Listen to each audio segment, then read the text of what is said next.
Bonjour, bonsoir, bande de Konanga, Congolais. Ma baninga na biso, kuna na Congo, et puis Libanda ya Congo. Kombonangai, Aigle de Kolwezi, le grand Sayambo. Les lots au dimanche, côté Oyo, le 9 mars 2025. La lingina sa la vidéo Oyo na lingala pour m'expliquer un peu rapidement à propos de makambo tozo mona na Congo. Batebele balobaki nanga yo lobaka français milai tango mususu expliquer biloko na ya bien tolingaka yango mais na Swahili biso tolobaka lingala. Est-ce qu'il n'y a pas moyen ou essayer d'expliquer biso en bref résumé ya makambo oyo olobaki ya au moins 1 mois ou bien 2 mois pour que toyeba évolution politique à Congo. J'ai promis à certaines personnes que ngana lobaka lingala malamu te, mais en tant que Congolais na kosala moi effort pour que na loba lingala na résumé en bref situation politique au toza nango na Congo pour que boyeba ba complication tozo mona lelo e uti wapi nani aza auteur na yango. C'est pour cela que naza lelo devant vous le 9 mars 2025 na titre ya direct nangai lelo eza kuna na écran elobi nini ba politicien à Congo ba bomi mboka na avenir ya ba Congolais. On répéter encore titre, bas politicien congolais, ou bien bas politicien à Congo, bas bomi mboka na avenir ya ba Congolais. Donc en bref, makambo nyonso tozo mona na Congo, c'est vrai, tokoti ko condamner ba américain, ba français, ba belge, ba rwandais, ba ougandais, etc., etc. Mais ce qui tolingi, tous à la juste, non pas seulement envers les autres, mais envers nous-mêmes. Il ne faut pas oublier qu'au sala, qu'au jeter coup d'œil. Il faut tout mitala bisomo comme Congolais.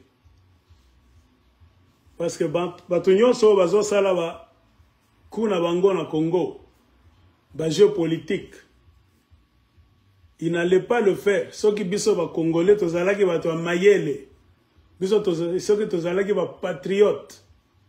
Il n'allait pas le faire.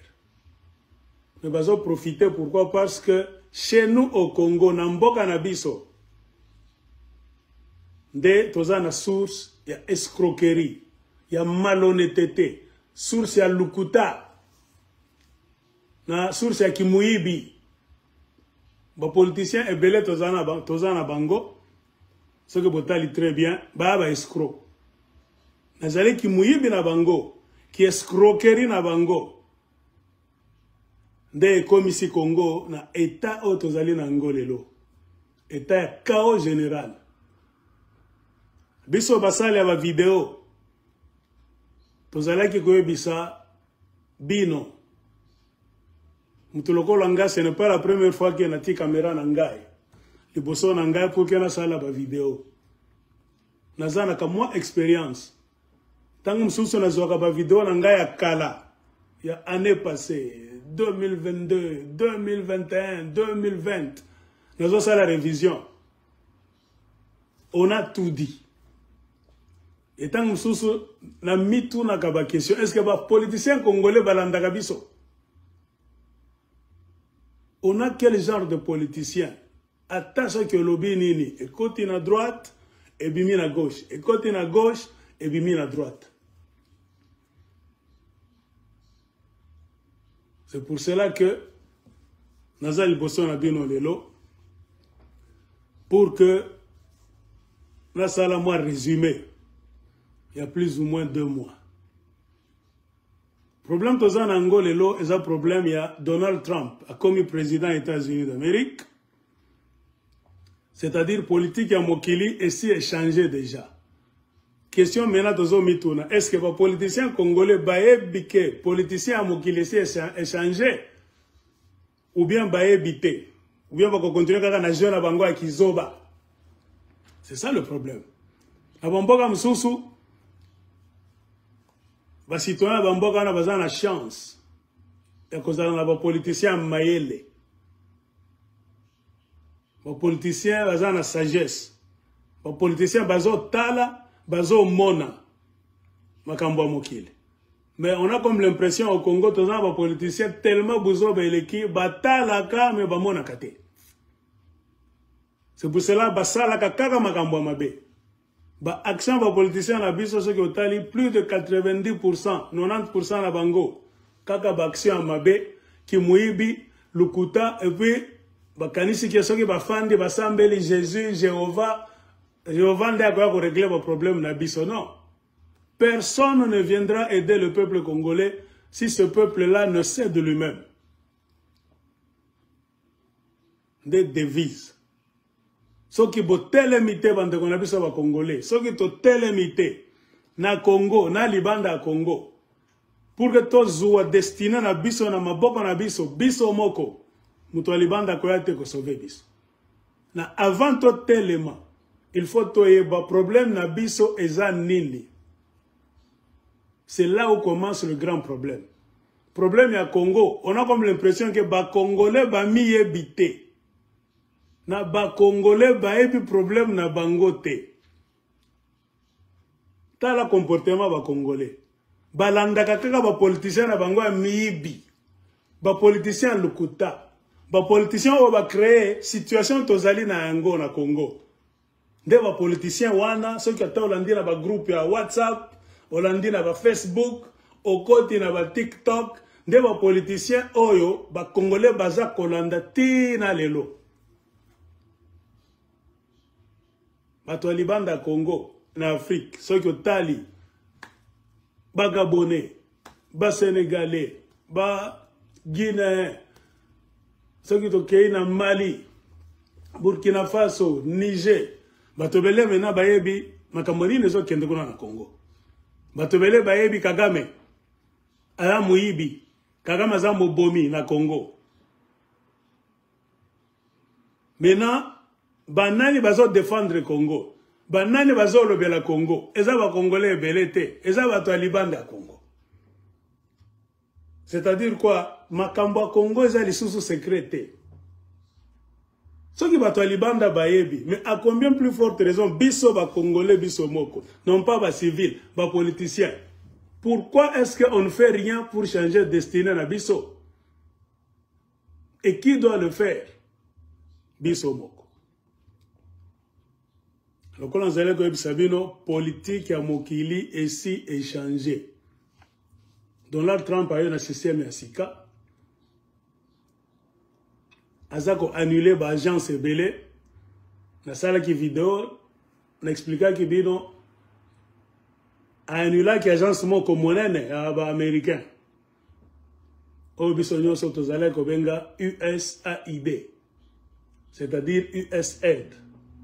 Eza agence ya États-Unis d'Amérique musala nango zalaki ko salisa bato mokili pour que ba se développer. C'est pourquoi en français bazala ko bengango l'agence américaine du développement international. Hein? Les Anglais appellent ça, les Américains même, United States Agency for International Development. Ce que l'on dit, agence wana, na kokota na profondeur te, et ça qui soit disant agence, il y a aider Mokili Mobimba pour que tout se développe.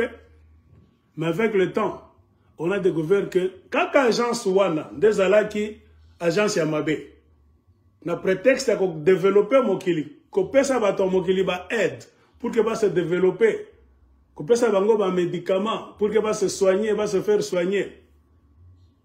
Agence wana ezalaki lokola réseau moko ya mafia. Bazo kota na mboka na bino na prétexte ya ko aider bino pour que ba s'approcher na bino, ba fanda et pas ya bino. Mais en fin de compte, c'est pour que ba déstabiliser bino, bayeba politique nabino, banda ko travailler contre votre gouvernement, vos politiciens en complicité na ba politiciens en mafia, bako trouver na mboka nabino. Agence wana, USAID. Et je me souviens, jour moko boye, na sala ki émission moko boye, na talisa ke bino vidéo à Moïse Katumbi. Vidéo à Moïse Katumbi. Kuna na Lubumbashi, Moïse Katumbi, azala ki akofanda na ferme na e. Kuna na Kashobwe. Boye bi Moïse Katumbi eza mutu ayambaka mindele ebele ba filmaka ye. Na ba reporter a Moïse Katumbi, okoyoka bazo sala ba reportage, le chairman a encore reçu l'ambassadeur de l'Hollande à recevoir mindele, basala ki turu ferme na e, batala ki bangombe, batala ki donc masango ya Moïse Katumbi, batala ki mbisi na e ba poisson, chairman azo sala biloko moko bien. Un jour, ba visiter ki Moïse Katumbi. Reporter na e, jaleloiste na e, a félicité Moïse Katumbi. Maintenant, incident moko, indice moko, na lobela kiango. Directeur ya USAID, azalaki, nanda kwa Moïse Katumbi kola na Kashobwe. Ba pesa ki parole à se présenter. Qu'est-ce qu'a lobaki? Naza awa, toza na session moko toza la nango. Dans quelques jours, il y a Katanga Mining Week. C'est-à-dire quoi? Ba kofanda pendant une semaine na Katanga pour que basala ba conférence ya ba minéré. C'est ça en anglais. En anglais balobaka Katanga Mining Week. C'est comme si en français ekoloba la semaine katangaise de minéré. C'est-à-dire tokofanda na Katanga pendant 7 jours, une semaine, pour que to sala ba cours, to échanger pour ba minerai à Katanga. Moi, j'avais déjà lu ba livre nanga Nathalie Sakabino. C'est là où j'avais su que institution wana, agence wana USAID, eza mafia. Eza agence oyo, ba tu as CIA ba utilizak, ba tu as FBI, ba espion ba américain, ba mobomi ya politique ya Afrique, mobomi ya politique ya monde mobimba. Attention que balingi ba empoisonner ba président na bino, ba boma bango, ba kotela kaka na agence wana USAID. L'une des agences, ba américains ont la agence ebele, mais agence wana USAID est dangereuse, collègue. Après que journaliste à Moïse Katumbi a salaki reportage a félicité chairman pour biso ba Congolais na ba Katanga lokolo tozala ka bazoba. Ce que Moïse Katumbi na mindele, c'est-à-dire Moïse Katumbi a suka. Moïse Katumbi a politique, diplomatie, mindele balingie ba yaka kotala na faire mana influence politique. Non. Pour avoir lu livre moko na Talisa Kibino ou bien ce que bolingi na Talisa Bino livre wana nga na tanga kiango avant même Donald Trump a détruit l'agence. Bon, ça va quelques minutes. Attendez, Nathalie Sabino, livre Wana. Et ça, livre mon côté. Et ça, succession à un livre Misa. Dans la tanga kiango et dans la makasi pour que na yeba makambo nazako. Expliquez bien. Ok. Nous avons un livre tellement ébélé, bâton na bâton. Un livre. Nous avons un livre nanga Omisa. Garrison. Et ça va revenir aux États-Unis. Pourquoi on s'intéresse à un livre Oyo? Nous avons un livre ceux qui ont la vérité sur le génocide à Rwanda. Non pas, oh, bayebisaka biso, Kagame aza héros, aye kosilisa génocide, batusi baza ba victime, donc ba utunde ba tomabe, yanza ba lukuta. Ngana tanga ki ba livre oyo. C'est à partir de ce livre que j'ai connu la vérité. Garrison oyo. Number 1. Génocide à Rwanda, premier tome. Ok, soki tangi oyo. Nakati, génocide à Rwanda, deuxième partie, deuxième épisode. Final, Oyo, génocide à Rwanda, Nakati. C'est parmi les livres comment qui comme agence wana USAID. Que moto oyo a kendeki na Afrique pour que a créé génocide à Rwanda a mundele moko kombo na Roger Winter. Winter logola hiver, ce que est anglais, Winter logola hiver. Roger Winter. De master Amérique tindaki. A sala ki na bagence ya ba réfugiés ebele. Na Washington DC, c'est-à-dire ayebi ba réfugiés. Ba liste na bango, bisika toko kutana na bango, toko trouver bango wapi, soki tolingi toko kutana na bango, to sala ba réunion toko sala nini. Après, a sala ki ebele na agence USAID. C'est à partir de l'agence wana de ba sala ki ba complot na bango pour que ba kende na mokili mobimba ko trouver ba tusi. Ba sala ki ba réfugié tango wana ba rassembler bango bisika moko, ba pesa bango rendez-vous na Uganda, ba ouvrir camp d'entraînement, ba banda ko entraîner bango, ba ko pesa bango nini, ba ko supporter bango na mbongo ekouta wapi, mbongo ya USAID. C'est-à-dire ba américain bazale ko zo mbongo ya gouvernement États-Unis, o ba citoyen américain ba futaka ba taxe, soit disant que ce qui va ser le budget annuel, ba ti ba mbongo na USAID, beaucoup de milliards de dollars. De mbongo wana bazala qui utilisé, ba memango bisike bele na mokili, parmi lesquels parti mosusu zala ko kende na Uganda. Soit disant que ça ba projet de développement ya Uganda, tozo tiela bango eau potable, ba électricité, banzela, kosili sanzala, bisike bele na Uganda, alors qu'en réalité, mbongo wana bazala ko tinda ngo na Uganda parce que bazala qui déjà en place, basi batia qui en place, projet ko entraîner batusi. Ko pesa bango biloko kolia, ba tenue, ba arme, ba médicaments, ba tente. Donc côté batusi na condition mo ba kitoko soit disant toza ko aider ba africain na développement. Attention ki bati ba rapport na bango na ba livre na bango. Pour que va justifier dépenses ya mbongo wana, so ki Washington a demandé bango mbongo ebele kendeki na Uganda. Pour ça ki na ngo nini? Ces gens-là allaient donner un faux rapport. Que na Uganda, tout ça, il y a un projet agricole, un projet à tirer l'eau potable, un projet à médicaments, un projet à guérir la malaria, sida, bilo bébélé, il y a l'hôpital.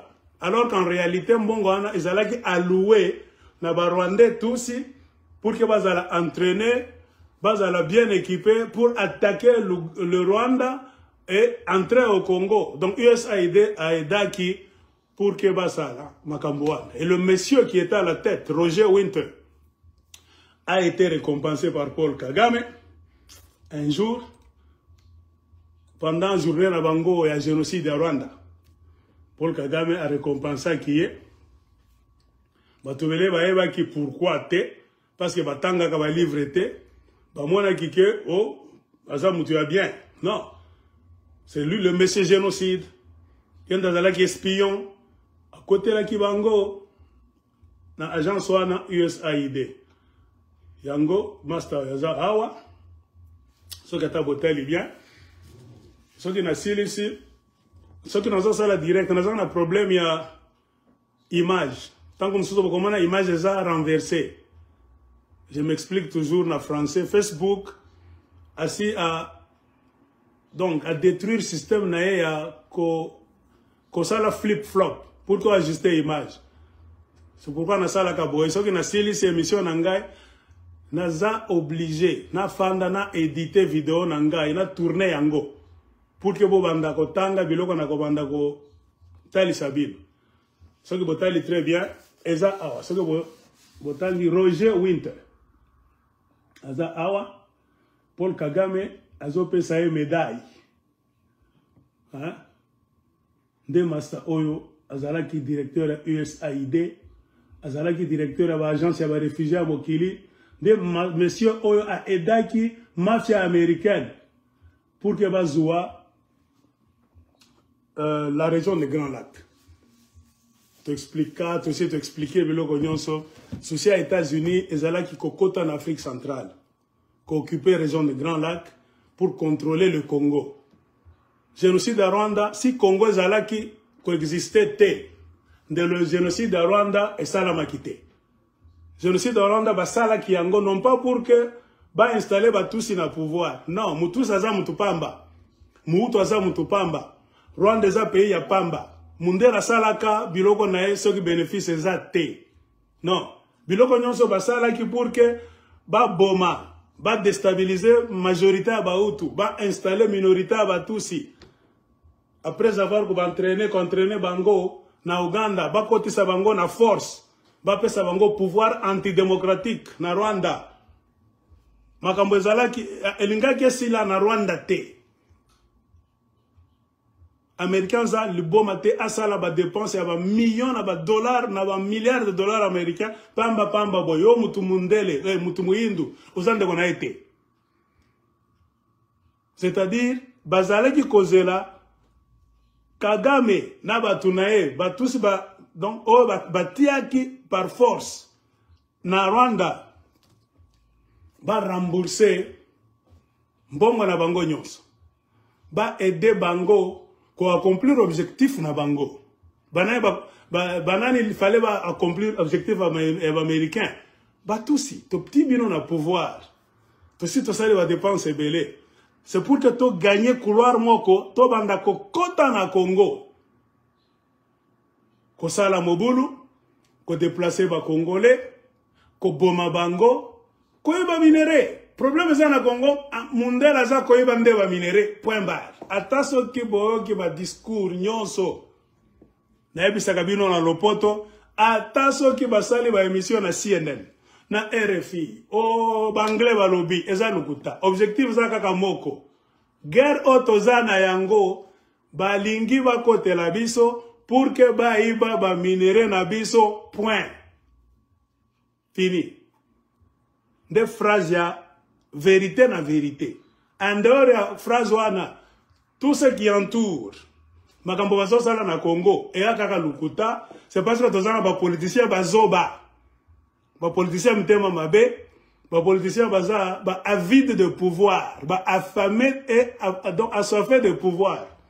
Bango baza ko accompagner makambo mabe mindele bazo sala biso na Congo. Comprenez pourquoi tu as besoin d'un homme d'État. Homme d'État atala kapoche na été. Atala kapoche à famille na été, à parti politique na été. Atala kamboka na été, na avenir à bas citoyens. C'est-à-dire, même si on l'appelle pour que Basalama Baréunion na Bango va proposer à signer Oyo, à Sala Oyo, homme d'État a signé Kabisigna signaté. Homme d'État a se posé la question. Après signature, Tokomona Nini, Tokozua Nini, Congo, le roi de Congolais, Congo est gagné Nini. Homme d'État a mis mon akaye mon côté.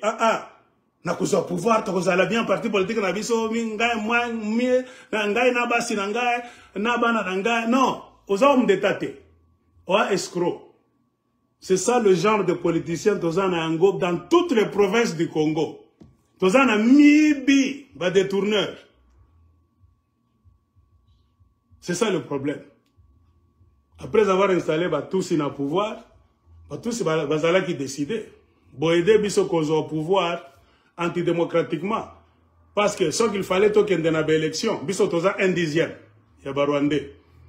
Ba Hutu, ba Bantu, baza 9/10. C'est-à-dire, toko gagner ta élection mon côté. Toko gagner ka élection mon côté en Rwanda jusqu'à ce que Jésus-Christ a kozonga pour la deuxième fois. C'est pour cela que tous que tolingi balela pouvoir. Et ils ont prêté serment toko aider bino américain pour que tu récupérer Afrique centrale. Région de Grand Lac. Et ça là que Namaboko ana et Abanani, il y a un président Bantou. Mobutu Abiyarimana et consort. Sponsorisé par Banani, la France et la Belgique. Comprenez? Et les Tutsis ont juré d'aider les Américains. Ce que tu as le pouvoir na Rwanda, est-ce que vous jurez beaucoup sala devoir à domicile de Kopesa Bino? Toko salango. Devoir à domicile les Alakinini, est-ce que beaucoup kota na Congo, beaucoup ndima kokufa, banana bino, bakondima kokufa pour que biso ba américain to gagner to iba ba minéraux les plus chers aux na Congo to kosala devoir wana. OK. C'était ça la mission. Et l'USAID, cette agence soi-disant de développement, a joué un grand rôle. Et j'ai continué avec Moïse Katumbi, Katanga Mining Week. J'ai critiqué. J'ai dit directeur à l'agence USAID Wana. Azana ferme Moïse Katumbi. Bazo sala interview. À partir du moment Wana, à la lumière de livre Oyo, Ngai, na comprenant que Moïse Katumbi est un escroc. Moïse Katumbi, c'est un mafieux. Effectivement, ce que tu as dit, Moïse Katumbi, mafia na mafia. Plus mafieux. Donc Katumbi, agent na Bango, na Congo, section Katanga. Ce que ça lui décompte les lots, comme on a, il y a plus ou moins 350 sociétés occidentaux. Et ça qu'on a au Congo, dont la plus grande partie est à Katanga. Ça fait beaucoup d'années. C'est ça qu'on crée des minéraux. Côté à Katanga, bazo iba yango facilement. Banani ba favoriser le système wana. Moïse Katumbi, Joseph Kabila, Lungelung Kamba, Albert Yuma, boyebi bango. Bango de babomaki SNCC. Pour que SNCC éthique ko transporter ba minéraux à Katanga. Loko les araki ko sala dans le temps. SNCC c'est très moins cher. Pour que transporter ba minéraux na train et côté na Zambie et que Tanzanie et que na Poto, c'est très moins cher. Tango mususu tozala utiliser nzela à Lobito. Kolwezi bokei muchacha di lolokuna eza na Angola, Lobito bokobima na Angola, eza raccourci, très moins cher. Parce que ba minéraux boko stocker ango na port ya Lobito kuna na Angola, pembeni ya Luanda. Eza pembeni ya Europe, petit virgule comme ça, au comme na Europe. Après Europe, au tracé à gauche, au pays na États-Unis, au Canada. Raccourci. Mais le voilà Joseph Kabila, na Moïse Katumbi, bazale kosala en tant que acolyte, il y a un groupe minene à mafia à Mokili. Il fallait ba boma SNCC pour que ba koti sa ba track na bango.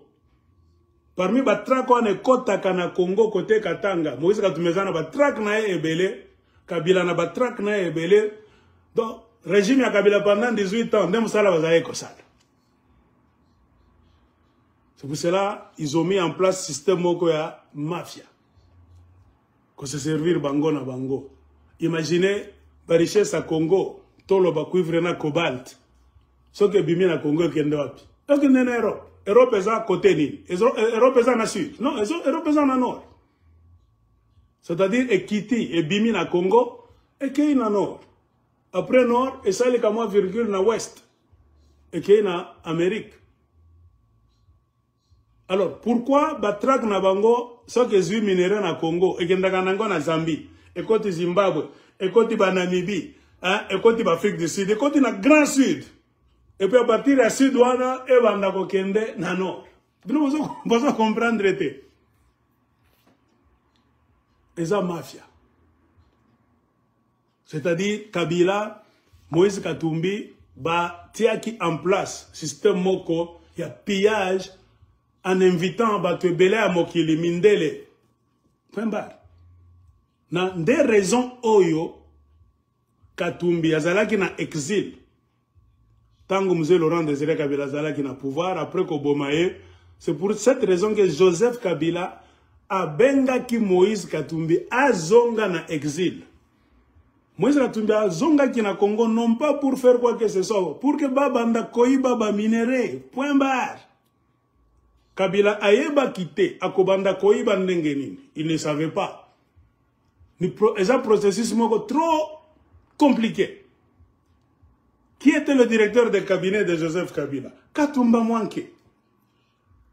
qui a introduit Moïse Katumbi chez Kabila, Baebana quitté Joseph Kabila, c'est Katumba manqué. Katangé, Moïse Katumbi soit disant Katangé de sa mère là-bas, Lobaka Chibemba, Bango Nyonso. Katumba manqué, originaire et en Puerto, Moïse Katumbi soit disant originaire à Kachobwe, Lobaka Chibemba. Ils se connaissaient très bien. Et Katumba manqué, ce que Bolandi, histoire rebelle, information rebelle, il y a le vrai président en Congo. Joseph Kabila a été le Congo côté. Donc c'est quatre moments qui géraient le Congo. Tango basili saki makamona bango ya 1+4 bomoni, c'est-à-dire Kabila a moni qui a maintenant mettre na Congo. Il fallait maintenant bâtir en place système de pillage. Katumba mangi a proposé que ba bengi sa Moïse Katumbi. Pourquoi Moïse Katumbi? Parce que Moïse Katumbi a moïbi akala. Nande connaît grand frère Katebe Katot. Bazale kosala musala ki moïbi ya minera Congo autant même de Mobutu au début des années 80. Si tu étais au Katanga Shaba, au Koyeba Nini Nazolo, si tu n'étais pas là, et que ça la émission Moussous, na kopé ça ba détail. Ngana mwana Kolwezi, Likasi, Lubumbashi, Njanja na Ebi. Tout tout ça comme on a batraka Katebe Katoto. Zale kokota na Kasumbale Sati jusqu'à Kolwezi. Comme ma ba Poisson Thompson. En retour, on a allé kozonga na ba fi à cobalt, ba cathode à ba cuivre pendant beaucoup d'années. C'est pour cela que Moïse Katumbi nan dekonaye Katebe Katoto, il fallait ba kima mboka. Quand Kyungwa Komanza est devenu gouverneur du Katanga pendant la crise katangaise kasaïenne, parce que Kyungwa Komanza azala ki pauvre. Ayeba kike Katumbi aza petit frère ya muibi munene aza Katebe Katoto. Richesse na bango parce que baibaka ba cuivre cobalt na biloko ebelage kamine. Et quand Kyungwa Komanza est devenu gouverneur, bon s'informer très bien. Approximativement des périodes où ana Katebe Katoto na petit frère na Moïse Katumbi ba kimaki. Parce que Kyungwa zala ki ko juré que miyibi bino to kozobino un jour. To tourner pas joindre. Monsieur à USAID, na ferme Moïse Katumbi, à la lumière va livre Oyo, USAID, agence ya Miibi. Partout USAID, Zalaki Koleka, Ezakosala ki Miibi, espionnage, assassinat, déstabilisation, Yabambo Kebele. Donald Trump maintenant a yé. A Monique, agence Oyo. Et l'agence Yamabe. À suspendre Ango. C'est pour cela que vous avez batubélé dans mon kilobazolé. Maintenant, tu vas recevoir aide des États-Unis. Majorité à aide des États-Unis. Et ça qui collègue à l'agence USAID. Natiela qui bine vidéo moko en anglais. Na sala qui traduction. Politicien moko américain Ron Paul. Azaleki ko senga ba suspendre ou bien ba annuler agence wana USAID ba sala audit au besoin ba kanga yango. Pourquoi ba dépense isa ebele budget na yango ezalaki donc ba milliards de dollars américains en dehors des États-Unis. Ce que tali misala basalaka misala ya bosoto. De misala ya ko créer ba parti politique d'opposition à Lukuta na bamboka na bino ko entêter ba président na bino pour que bazala ba escroc ba miibi USAID ko perturber ba élection na bamboka na bino. Martin Fayulu a gagné élection bo pesi Félix Tshisekedi Lukuta et USAID ce que vous tangez très bien. USAID en 2018 azalaki derrière pour que batia Martin Fayulu de côté. Na 62% naye, ba mekakotia Ramazani Shadari, ça n'a pas réussi, parce que Mboke Zalaki s'est divisé, guerre civile Zalaki est tout proche. C'est pour cela que Kabila attenta qui d'abord attire Ramazani Shadari. Pourquoi? Ramazani Shadari a une relation na Mama Sifa, Mama Kabila. Ce qui est lobby nazana mutua lukuta, botu na kona na Kinshasa. Ramazani Shadari a Zalaki près déjà. ba agence nabino, ba société nabino a brasserie et se préparer déjà na masanga batia ki podium pour que Corneille nanga en esprit na bango a Kimuibi a proclamé Ramazani Shadari que yende gagnant. Mais bazalaki ko meka température ya mboka. Et tout le monde était d'accord. Na ba service ya américain à travers ambassade des États-Unis. O elojaka ba miibi ya USAID. Ba talaki na ba monaki réalité à Congo à tango wana. Ba Congolais belé ba ini Joseph Kabila. Ce qui meki côté à Ramazani Shadari. Guerre civile et kokota. Ce qui est koti. Toko perdre biloko belé na biso awa na Congo. Tia Shadari de côté.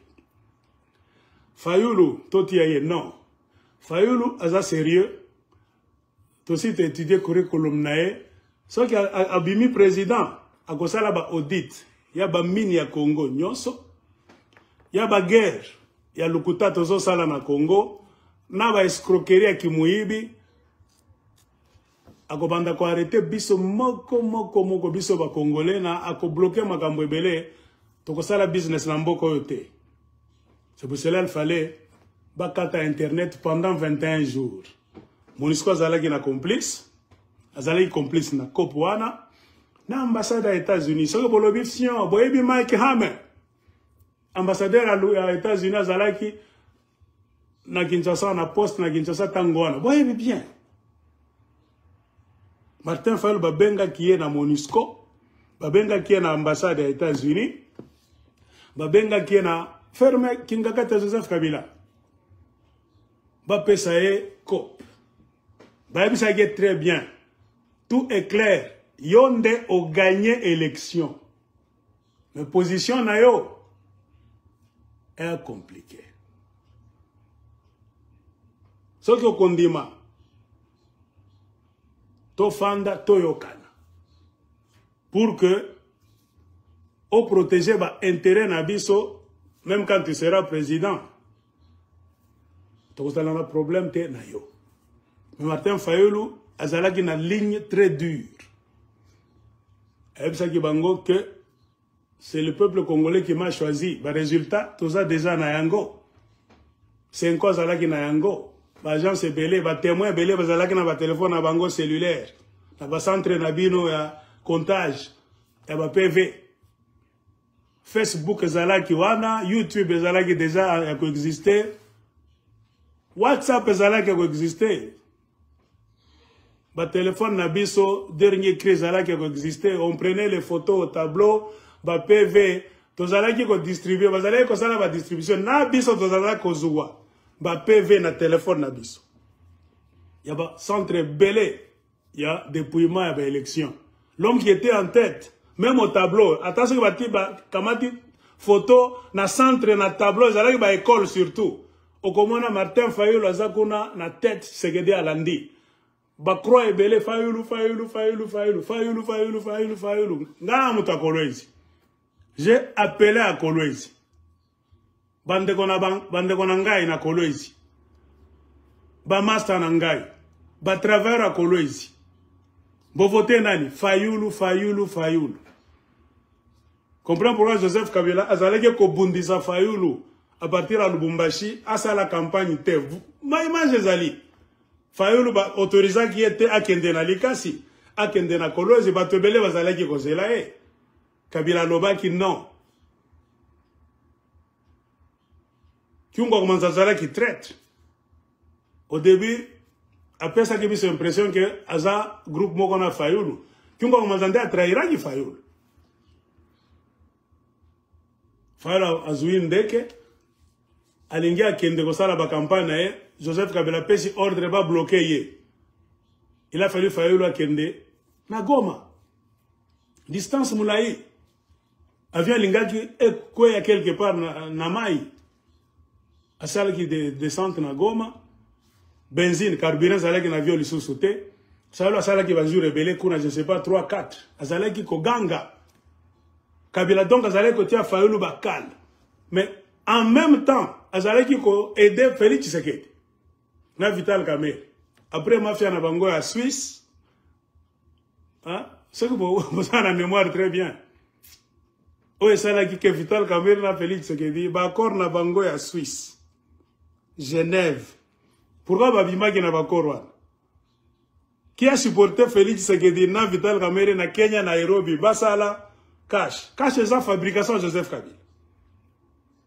Joseph Kabila Zalaki qui s'est préparé en conséquence. C'est-à-dire que Ramazan a raté. Il faut na un plan B. Et Tshisekedi Félix n'a Zalaki plan B. Il y a PPRD-FCC. Joseph Kabila. Et effectivement, Joseph Kabila Zalaki a raison. Bah, échoua plan A na Bango, qui a imposé Bisso Chadari, guerre civile qui a éclaté. Mais ce que tu dis, Félix Tshisekedi, Balouba va être fanatique. Il dépêche de parti politique fanatique à Miibi. Et puis Bangonde va être Kambanga va être belé dans Zela. C'est fini. Résultat que la nini, pays que la diviser en deux. Boebi na lopoto balobaka diviser pour mieux régner. Kotia Félix Tshisekedi kuna na 15% na e. Ezalaki ko diviser Congo en deux. Tozalaki maintenant paralysé. Eza lokola Joseph Kabila Kamati, Os, Mufupa, Yangombe, Abwaki Libiso. Baluba, Bazoui, Yango, c'est-à-dire, beaucoup conseil Bango l'issouté. Félix a gagné l'élection. Côté Moussoussou, Congolais belé, non, a gagné té. Toza divisé. Toza la mena, n'attend réconciliation té. Toko fanda kana groupe mon côté, pour que tout ça la stratégie contre Kabila. A divisé Abisso, c'est fini. C'est comme ça que Kabila a réagi. Et, bah, divisa Kibiso, comment? N'accord avec Kingakati. C'est ce qu'il dit. A Prometa. A Yeba qui très bien, qui a gagné l'élection T. Mais c'est là que l'Okoso convoitise à la président qui n'a pas gagné les élections. C'est connu de tout le monde. C'est pour cela que Bolandi Martin Fayulu. Pas Martin Fayulu. Corneille Nangaa est en train maintenant d'ouvrir sa grande bouche pour nous dire des bêtises. Attention que Bolandi, déclaration ça en français. Hein? Bolanda. Bokomona Corneille Nangaa Azako Lobela Makambaba extrémiste. Nan Azali extrémiste. Azali Martin Fayulu. Martin Fayulu Azali strict. Extrémiste. Kabila fois Kende, Mboka basi ba bomi yango par ba kabiliste. Toko zala na développement te, toko changer mboka te, soki to sali audit te. Ni neza olega na armée, na police, makambo ba minéré, tout ça. Et tous ceux qui seront trouvés comme voleurs fautifs, il faut tokanga bango. Et à partir de là, toko changer mboka. De ça là qui, la grande peur chez les kabylistes. Pourquoi avoir peur? Ce que Kabila Zala qui bien. Là, bah, tu peux perdre, Bazala qui minsante, Bazala qui bansante. Pourquoi ça fait peur? C'est-à-dire, Bayeba qui m'a Bazala qui kosala. C'était la mafia au centuple. Ce que Bolobi Kengaya Moutoalukuta, Boranda, Boyebi français très bien. Je n'ai rien à vous apprendre. Écoutez ce que Corneille est en train de dire, pour comprendre que Félix n'a pas gagné les élections. Et c'est là qu'il la mafia maintenant. Babouaka qui constitution en Congo na foulu. Résultat, il y a vrai, Babouaka qui yango na foulu. Avenir à peuple congolais, Babouaka qui yango na foulu. Maintenant, il fallait se sauver bango na bango. Réunion Kingakati Zalaki nini. Attends, tout mon côté Zalaki na Kingakati pour que a aidé Congo. Non. Intérêt suprême de la nation, bayeba ki angote, ezalaki ba intérêt na bango. Yo mwana wapi président Asseni avant d'être la bino Corneille Nangaa organiser élection, oyebe résultat malamu, gagner eza oyo après le reste ba échoua. Okolanda volonté, ya peuple congolais yo omoni na ba PV ou bien kolanda volonté ambassade des États-Unis, ya politicien A politicien B, c'est vraiment bizarre. Le seul pays à Bazoba, au président Asseni, a expliqué les lots qu'il ne fallait pas proclamer résultat vrai parce que attention Zala qui est belé, intérêt Zala qui est belé, c'est-à-dire Zala qui n'ont pas intérêt à biso au peuple congolais. C'est l'intérêt à Mindele, yaba paya. Des contacts qui n'ont pas continué à compter na Congo. Point barre. Vous comprendre, Zoba ya Corne Nanga, Anani. Bien, on va supporter Aya Moïbi.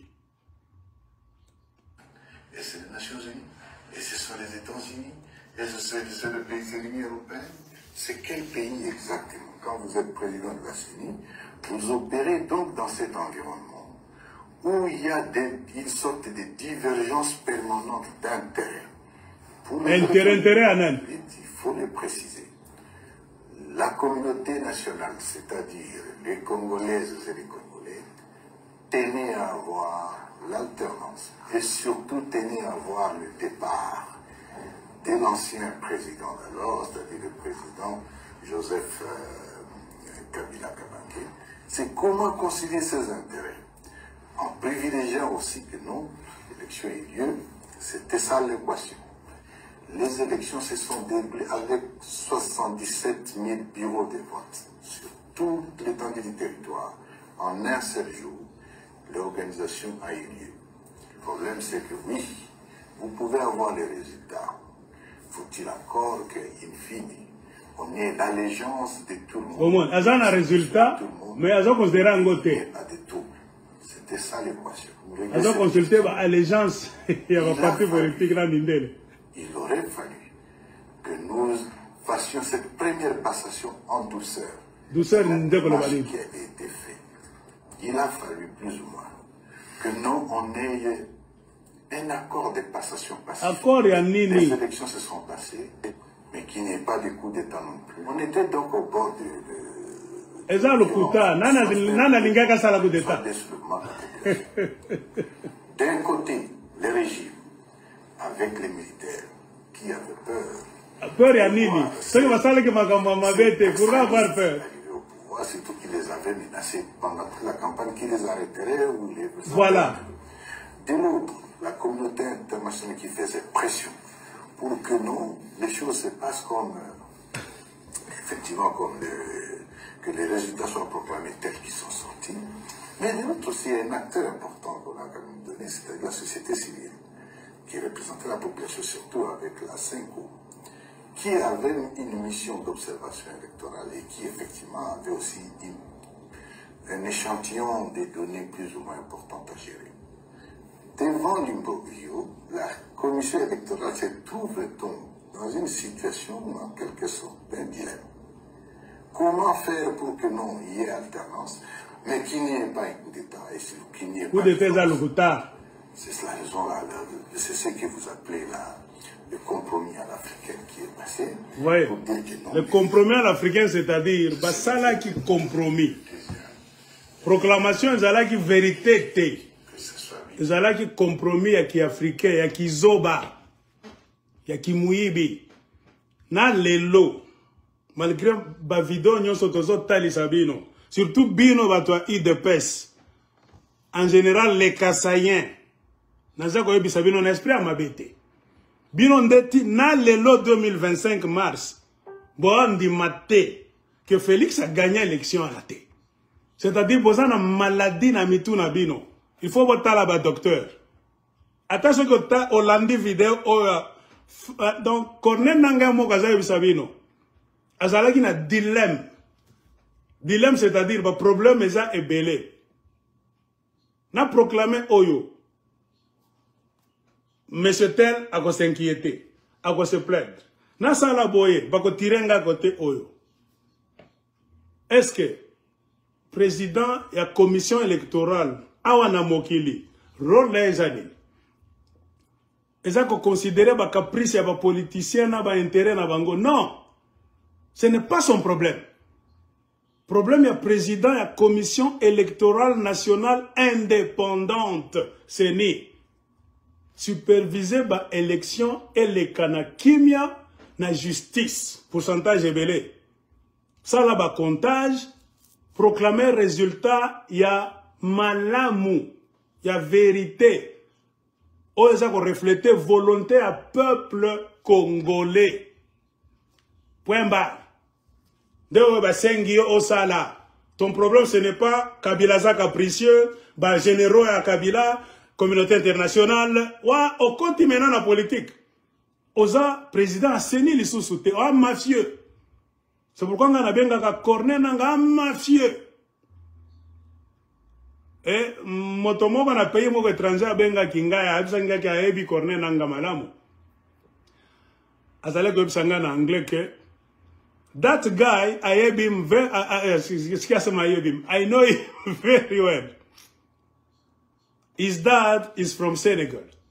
Azale ko Absanga, papa corner nanga, a Sénégalais. Bayaki qu'on s'installait na Congo très longtemps là-bas. Master wana aebisa kingai. To sala ki kozeri moko na téléphone, akobenga ngai. Alobi na ko pesa ba preuve. To ebi corner nanga bien. Tata na ayaki il y a longtemps pour habiter le Congo. C'est un Sénégalais. Na ebisa kinga na habité. Ah oui, na ko pesa ba preuve.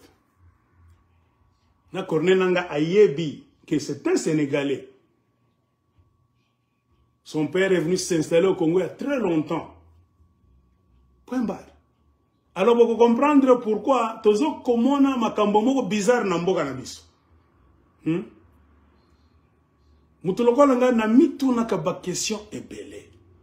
Est-ce que bato oyo tozo mona bazako organiser makambo Congo? C'est pas vrai Congolais. Je pense que cette question, Tomi Tunaka, Bisonyonso, un vrai Congolais. Pourquoi vous avez un thème mabé? Balinga kakaka lukuta. Va servir à intérêt peuple congolais te. Va servir à intérêt kakana bango. Attention que le peuple congolais bazo nyokwama. Bazo boma bango. Bakipakate. Ah, Tomi Tuna bien. Cet homme là-bas d'un pays étranger m'a ouvert les yeux. J'ai compris maintenant. Corneille Nanga, ce n'est pas un Congolais. Le monsieur là a dit, I swear, I know that guy is not a Congolese. His father came from Senegal. J'ai rencontré Corneille Nanga dans beaucoup de pays étrangers. Aye binga, tozalei kokuta nanaye. Naïbi famille na bango baba sénégalais. Mais son père était venu au Congo il y a très longtemps. Afin d'être au Congo, c'est normal.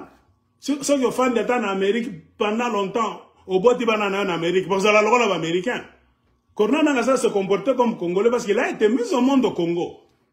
Mais papa nae, asa Sénégalais, maman nae, de moutons ouélé. C'est-à-dire, Corneille Nanga se bollandé malam très bien, ça ça les banquettes. Aïe d'origine nae. Un Congolais te, a occupé ma cambo à Congo te. Alors comprenez pourquoi ils s'abattent toujours sur les pays étrangers. Ce sont les infiltrés. Bah, infiltrés de fait. C'est-à-dire, azala qui na esprit d'infiltration te. Tata na ayaki ko luka opportunité afin de na Congo. Tata na azala ki malamu te, azala ki mabe te. Todo lo bate que tata na muto mabe. Non. Todo lo baboete. Maintenant, devant les enjeux minéraux à Congo, la richesse na biso. Bon, le comportement à bateau, la politique na Congo. Moto na moto, azako servir non pas Congo, c'est la Congolais.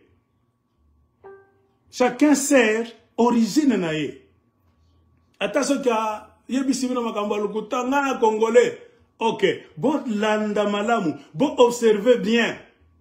Bon comment on a ce gars Congolais ou bien Congolais.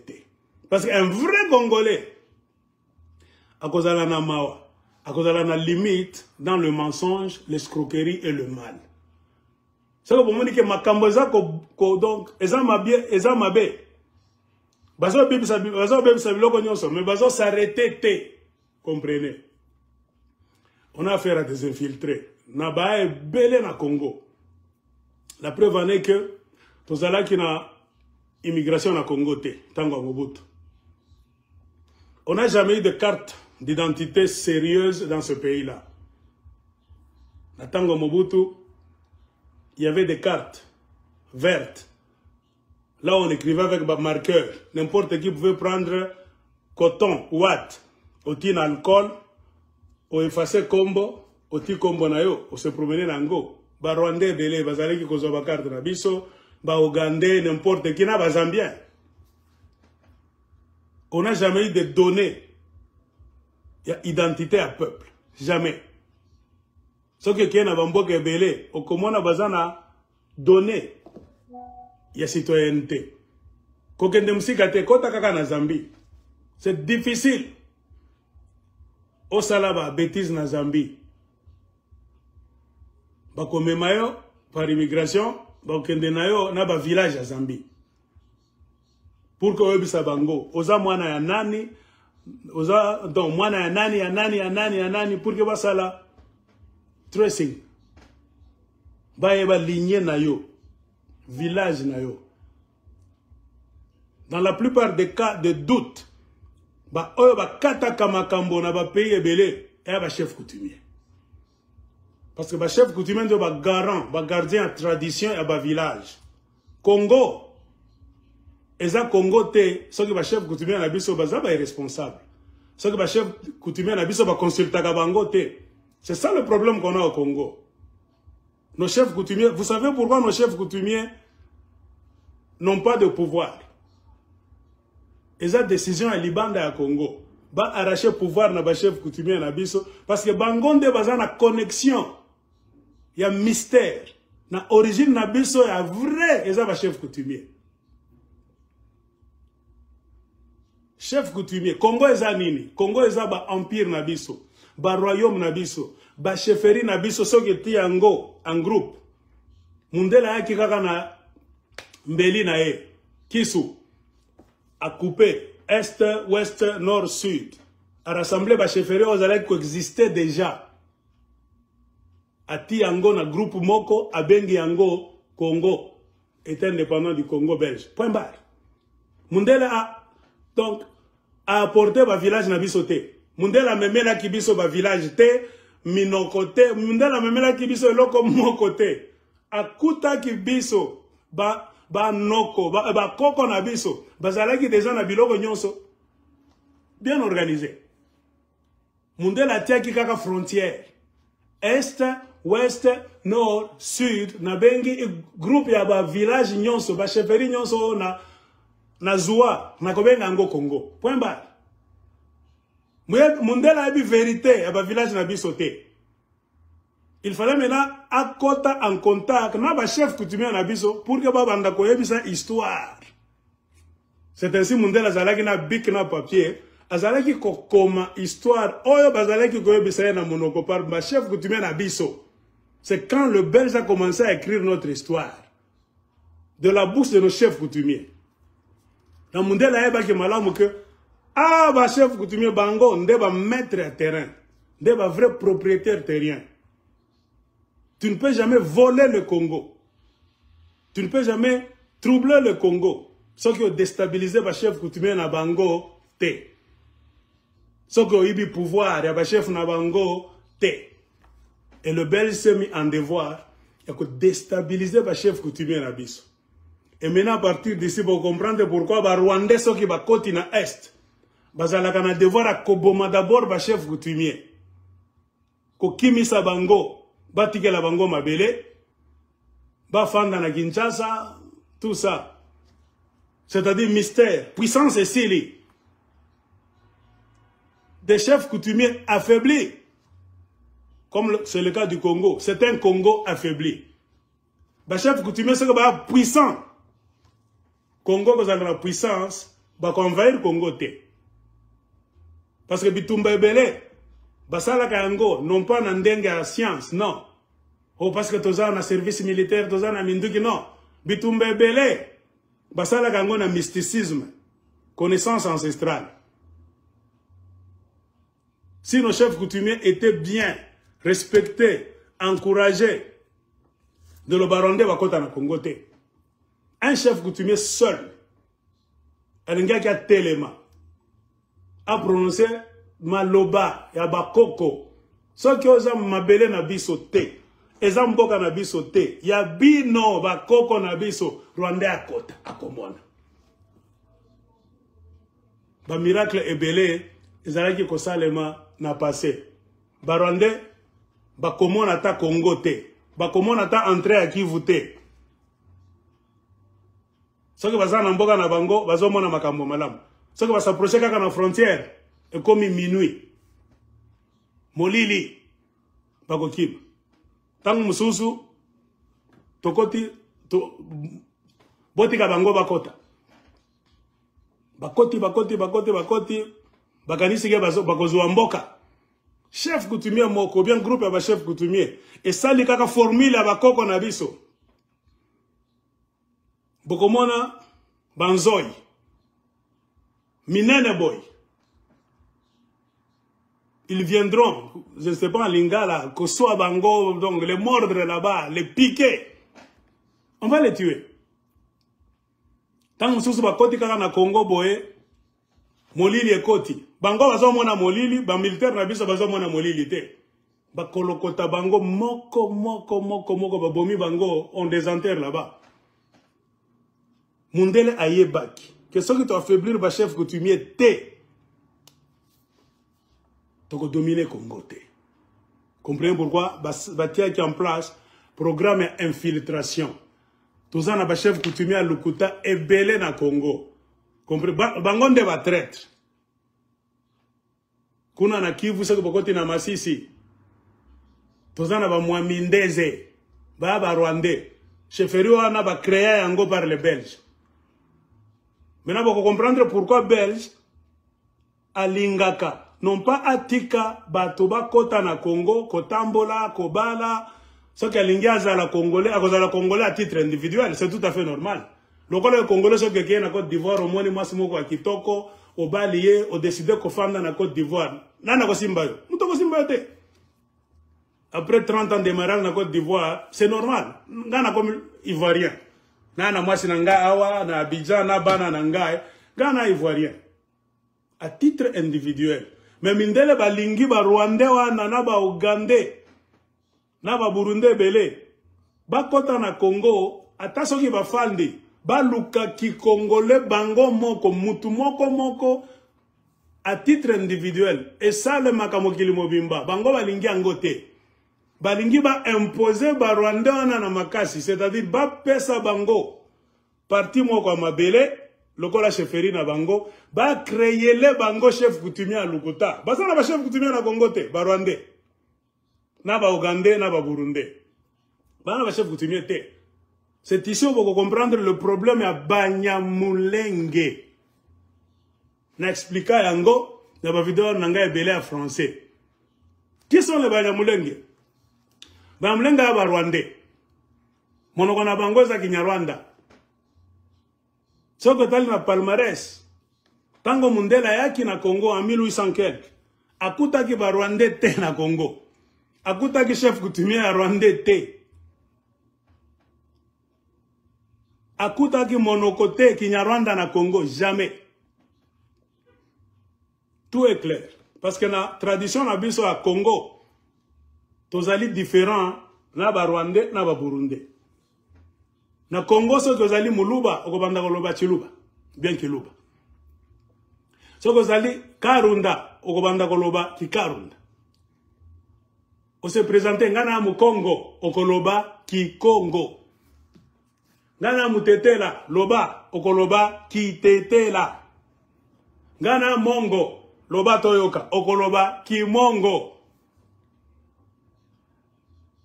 Mais comment batuba kote likaka biso na midi na Congo o toa Banyamulenge. Chef na bino bana chef coutumier te. Mabele na bino oya Mulenge. Mulenge ama mabele na bango te. Ya mabele ya bafulero na Sud Kivu. Monoko na bino monoko nini? O tolobaka Kinyamulenge loba toyoka. Soki bazo loba, bafunguli kaka mbanga na bango, ea Kinyarwanda. Depuis quand Kinyarwanda ici s'est transformé comme Kinyamulenge? Est-ce que bien on vous en dit? Toko ni mangote. Kaka na ba recherche na biso. To comprendre. USAID, agence wana, na ba agence belé américain. Ko bosanate. Nde awa nga na lelaka ba politicien congolais bosi bo trahir biso trop. Ba agence ya ba mindele eza ebele. Et kotaka na Afrique, spécialement na Congo, sous forme ya ba ONG. Ba ONG wana. Nde eza ko fabrikele biso ba Nyamulenge. Na idée moko baza na yango na plan. Mundela opéraka na plan. Différence entre Mundela na mtu muindo. Mundela zalaka na plan.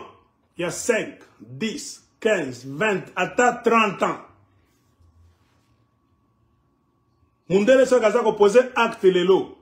Aza ko kota kop na yo lelo. Yo mutu muindu zoba. Yo zo mona kaka lelo. Ozo mona mbongo kopesa yo. Olie lokola ngulube. Hein? Cochon. Olie c'est fini. Mundele soka planté kop na yo. Asali alliance na yo. A créé organisation na mboka na yo. Yazo mona musika. Ayebiki organisation oyo. Et ko bote langa makambo ebele dans 10 ans, 20 ans, 30 ans. Et ko encercler banyangalakata oyo. Bako zala na pouvoir lisusu te. Bako fungwa mamiso trop tard. Biso to ko accomplir déjà kop na biso. Nde plan belge ayaki ko sala na Congo. Toza ebele na Congo. C'est vrai, mais Congo est un mboka monene. Le Congo n'est pas habité dans son ensemble. Ce que je dis quand ndeke, avion, au sale tour à Congo, de comment que toza ebele pourquoi parce que to se confine na ba ville, OK na Kinshasa, Lubumbashi, c'est ça qui vous trompe que vous ebele, toza ebele te. Le Congo est inhabité. Na Mundele ayebi très bien. Mais toza ebele koleka ba Rwandais na ba Burundais.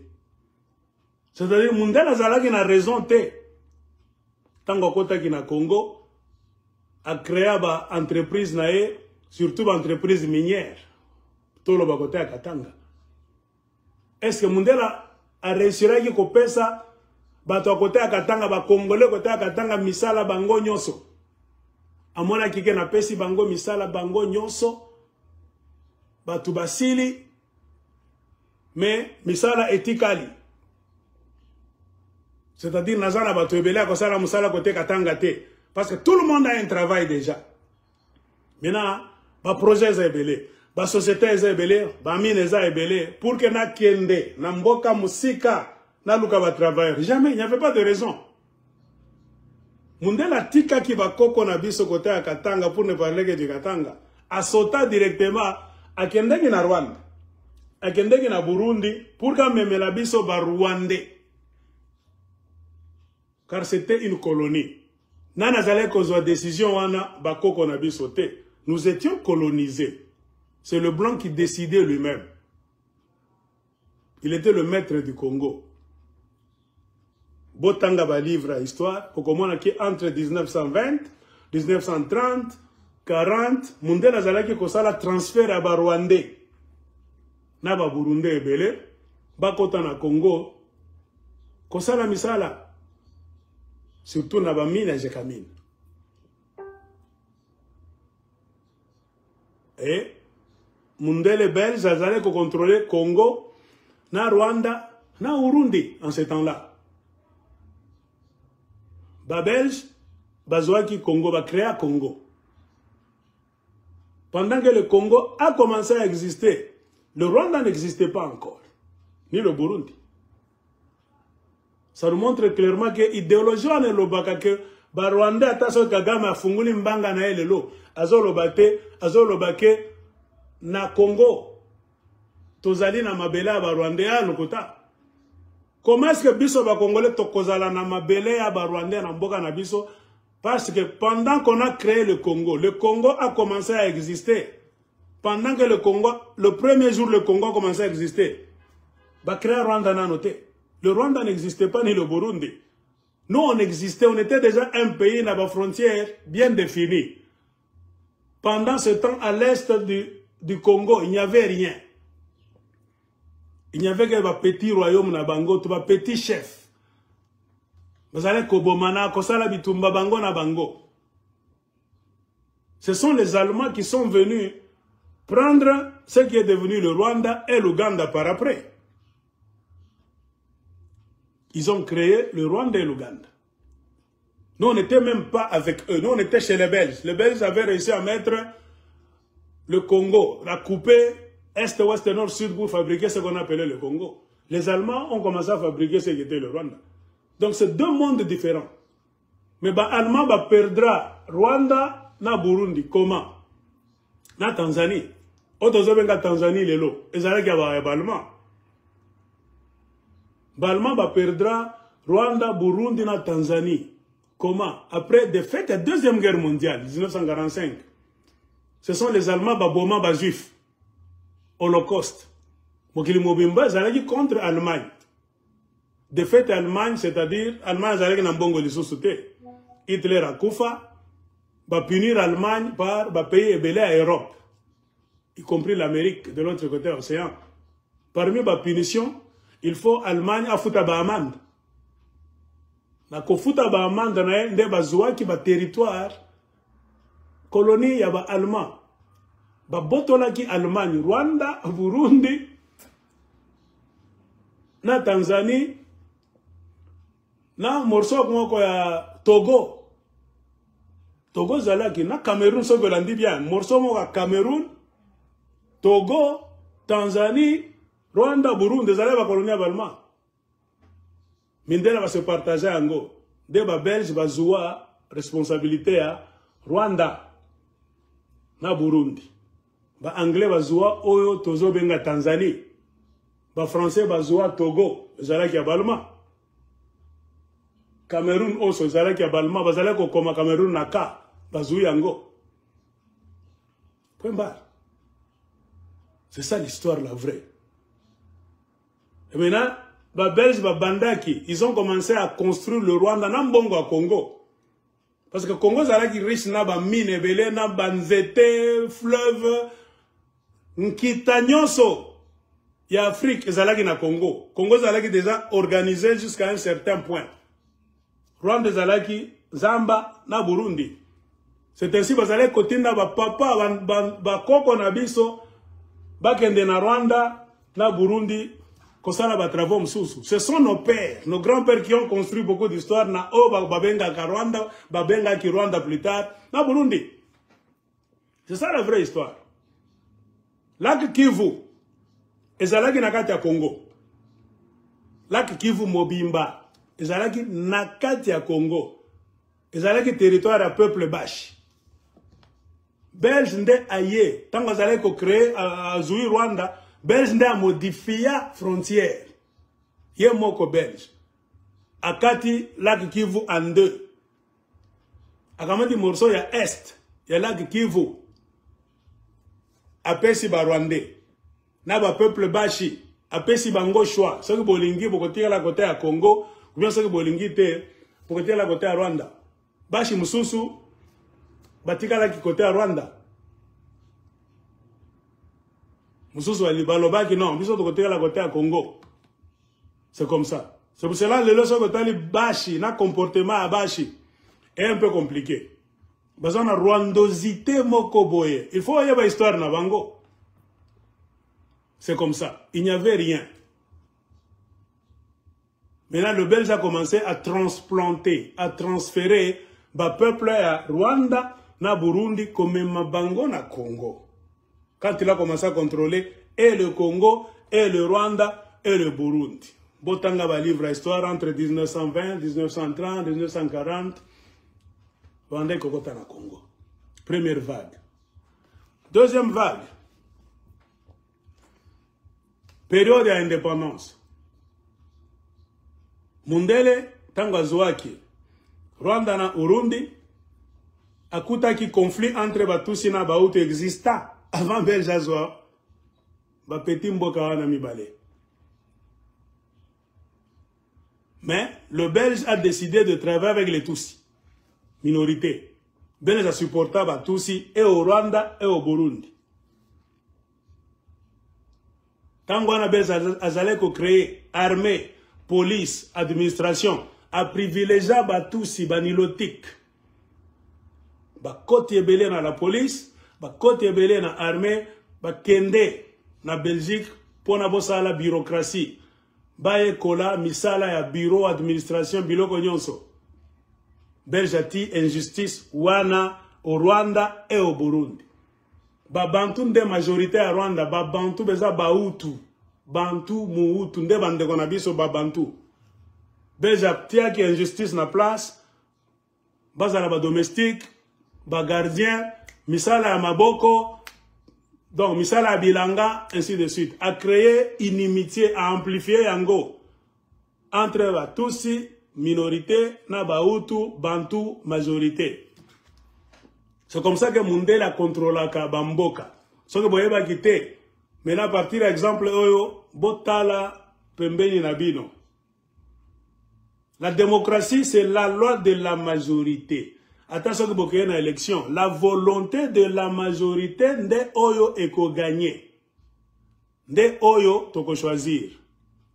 On organise les élections au Congo en 2018. La majorité des Congolais, 62% balobi tolingi Fayulu pour que Kabila akende.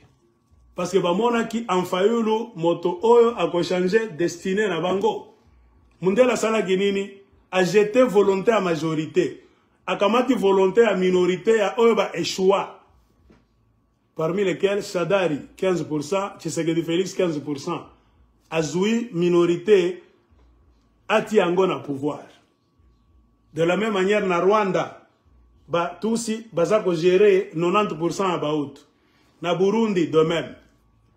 À faire vivre Bango, la situation moko ya Bitumba, pendant beaucoup d'années. Jusqu'à ce que, période d'indépendance, dans les années 1960, et Kota Kinafrik Mobimba. Ba Hutu, ba Bantu, bazako poussé. Parce que ça a un problème à Rwanda na Burundi. Donc seulement T. Et ça a un problème africain et belé. Partout en Afrique, vous allez pousser pour que les pays soient indépendants. De Tangoana, Bantu Nabo, Baoutu à Rwanda, 90% au Rwanda, 90% au Burundi, Babandina Bango ko pousser. Pour que domination mondiale atia qui n'a Bango na Bango. Pour que la petite minorité de Tutsi ait régné sur Bango na Rwanda na Burundi. Ba bousculer Ango. Tous à la indépendant, tous à la démocratie, c'est-à-dire, tous à baza ebele, volonté à battre ebele, la démocratie. C'est la loi de la majorité. Comme on nous enseigne partout à l'école. Des salaki bousculade na Rwanda, na Burundi, à partir de l'année 58, 1959, 1960, Congo, aux yeux indépendance, 1961, 1962, Rwanda, na Burundi, Mobutu Kotaki. Mundele n'avait pas maintenant occasion de maîtriser majorité à Babantu, c'est-à-dire Bahutu, na Rwanda, na Burundi. Moyen de contrôler Bango, exacté. Au monde, il fallait Mundele maintenant akende, parce que na Congo déjà accueilli indépendance. Tique là ba Congolais mboka na Bango, Mundele a commencé à côté à Mobutu. Boyebi, sécession katangaise, eza kurumsusu. Maintenant, tout se focaliser na Rwanda, na Burundi. Ndeko ko comprendre Banyamulenge. Bautaki wapi. Mobutu bandi na Rwanda na Burundi. Belge za faible, ba déstabiliser na bamboka ebele, surtout Congo mboka munene, akangi bisaka nae azokende. Or mbongo eza na Congo, puissance ezalaki na Congo. Rwanda na Burundi bazalo dépendre na Congo. Lokola ba démonter Belge na Congo en 1960 le 30 juin. C'est fini. Le Rwanda est devenu faible. Donc force à ba Belge na Rwanda et s'affaiblir. Na Burundi s'affaiblir. Automatiquement, bazale ko protéger banani minorité. Automatiquement, ba Tutsi à Rwanda. Na ba Tutsi à Burundi ba komi faible. Parce que patron na bango déjà sont s'affaiblir. Patron na bango azako focaliser na bango li susute. Patron na bango azako calculer comment akobima akende indépendance ezo kota na bango kebele Afrique. Azako kangabisaka na ye. Azana temps ya kolanda conflit Tutsi outre li susute. Bien que amplifia yango apesa ki protection na Batutsi minorité na Rwanda na Burundi.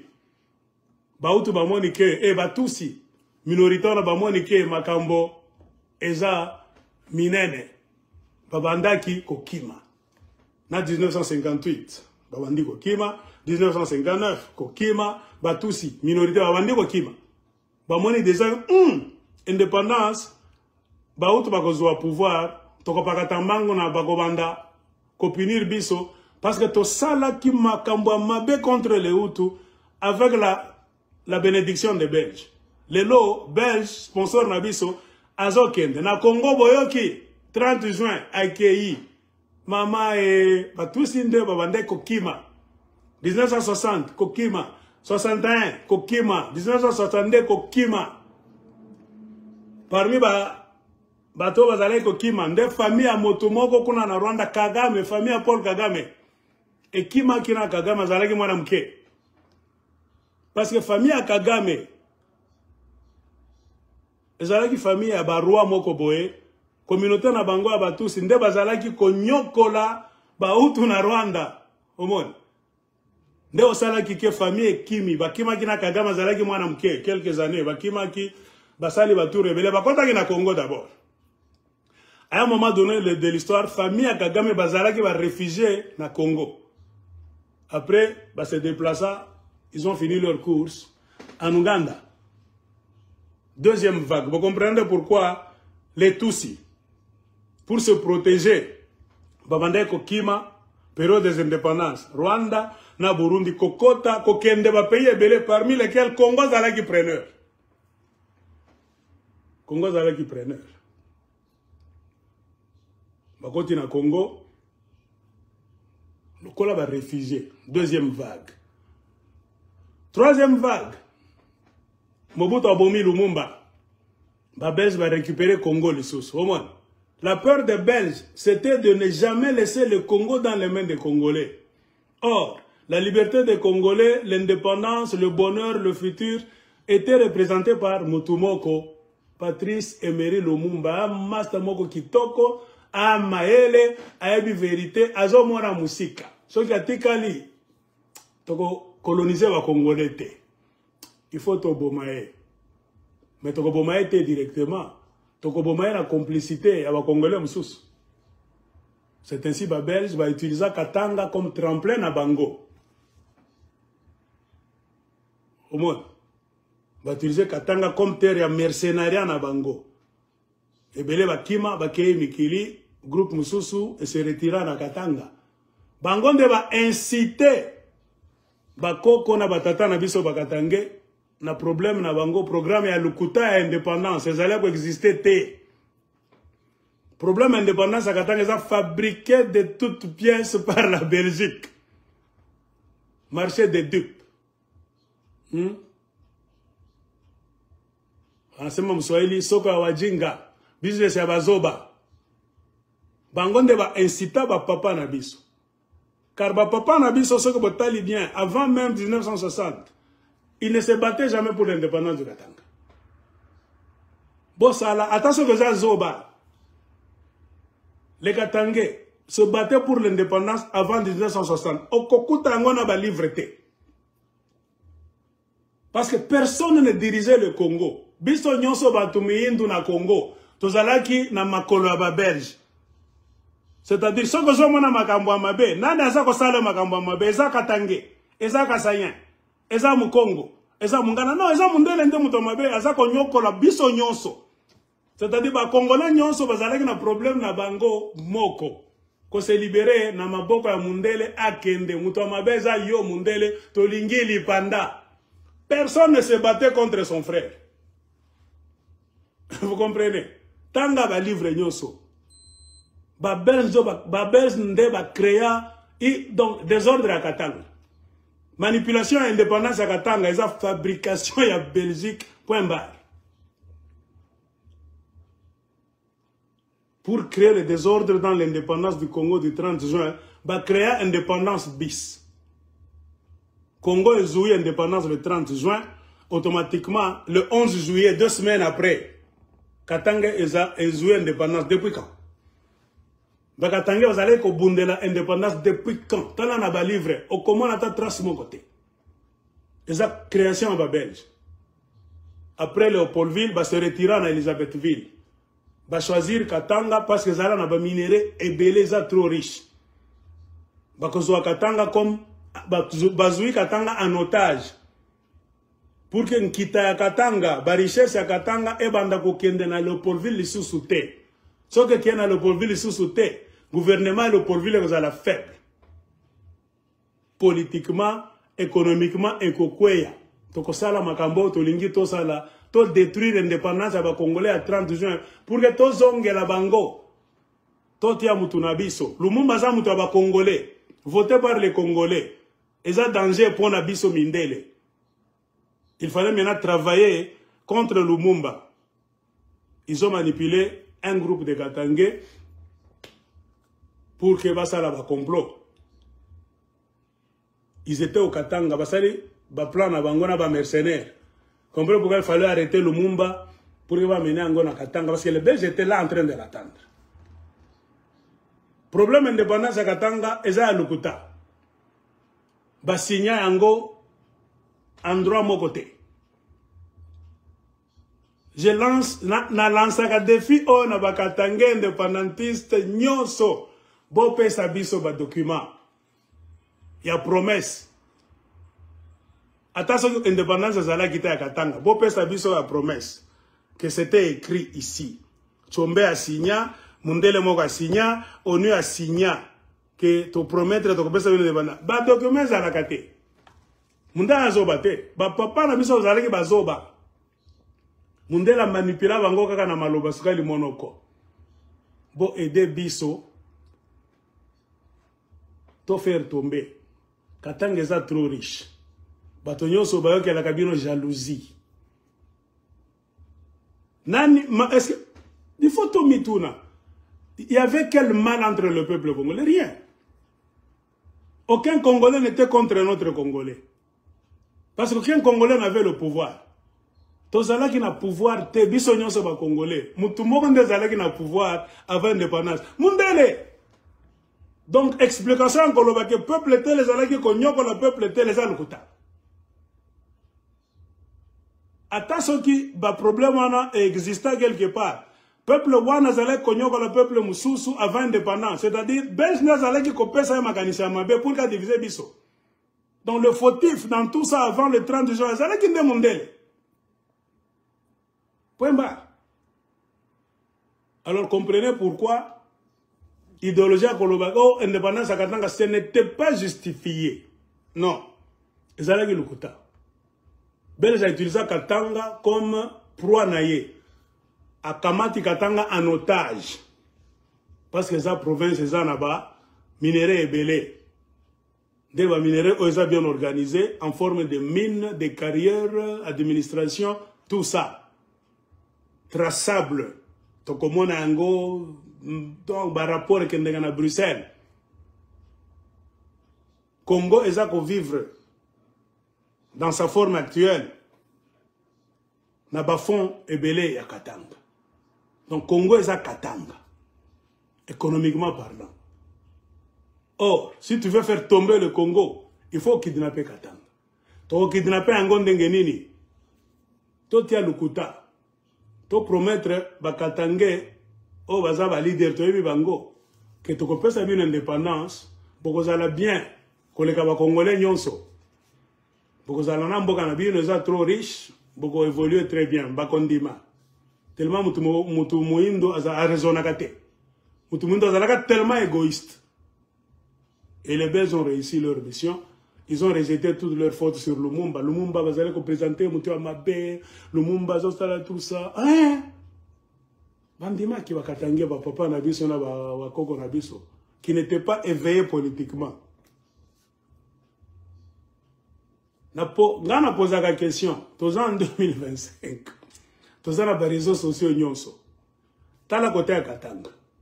Est-ce que ba Katanga intellectuel va réussir qu'on s'organise pour que Katanga soit indépendant? Ba échoua. Dès 2025 Bozana intellectuel combien vrai Katanga de père et de mère. Bozala qui n'a pouvoir bande qu'on a vu sur Katanga 18 ans. Ils avaient la présidence, banque centrale, armée, police, service secret, tout. Bakatanga n'a pas qui majoritaire chez Kabila le fils. Toi se poser la question. Ils ont réussi à créer l'indépendance du Katanga. Non. Ils ne pensaient même pas à l'indépendance du Katanga. Préoccupation na bango zala kimoko. Kolia, koiba, bazala riche, bango na bango. Point barre. Pourquoi brusquement après Joseph Kabila, Tobandi Koyoka, indépendance à Katanga? Et ça, manipulation. Tant que va perdre pouvoir, bazana pouvoir les sous-soutés, tellement bazaba égoïste. Ceux qui vont régner, tout ça na Congo. Ceux qui vont libana masano, bazaba congolais les sous-soutés, nde va comme ba katangé valeureux, to kata katanga. Ceux qui bazala qui sérieux, ils allaient couper le Katanga ou bien mettre en place les plans au pluriel.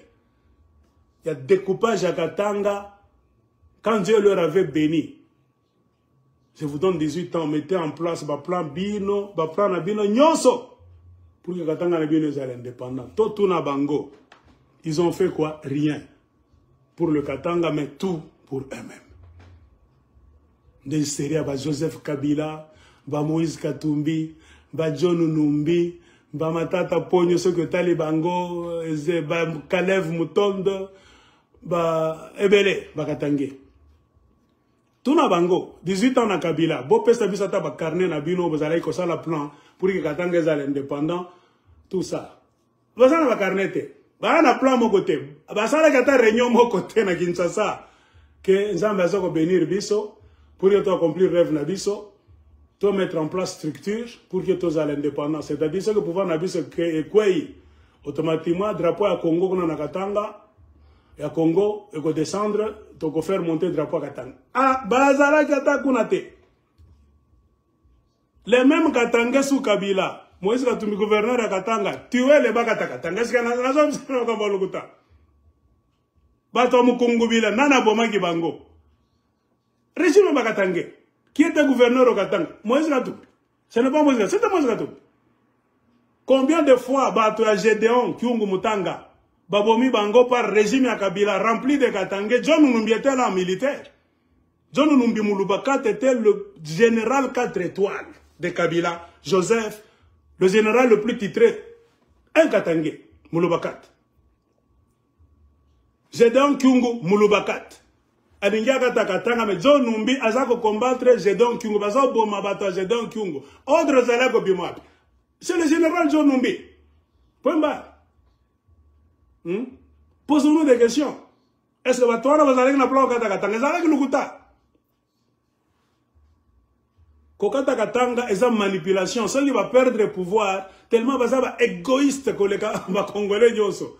Ils vont dire qu'on pensait Tokata Katanga. C'est une manipulation. Botala histoire.